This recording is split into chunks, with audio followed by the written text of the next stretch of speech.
Hello mga ka-idol! Busy today ang iyong kusinera.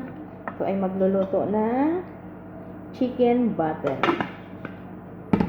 Tapos, magluluto pa ako ng ginisang hipon. At mayroon pa akong ipipritong salmon.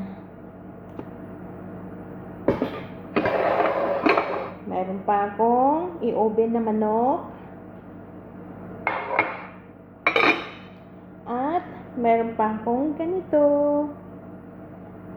Ang kusinera ay busy. Pero okay lang. Manalig lang tayo, matatapos din yan. Salamat mga ka-idol. Maraming salamat sa lahat ng nanonood ng aking mga videos. Pasensya na kayo at hindi ko kasi mabigay ang mga ingredients ko kung paano ako magluto. Kaya hindi ako makabidyo ng maayos. Kasi nga maingay yung aming exhaust fan. Tapos labas-pasok ang mga tao dito sa kusina. Kaya hindi talaga ako makapag-focus ng pagbibidyo. Salamat mga ka-idol.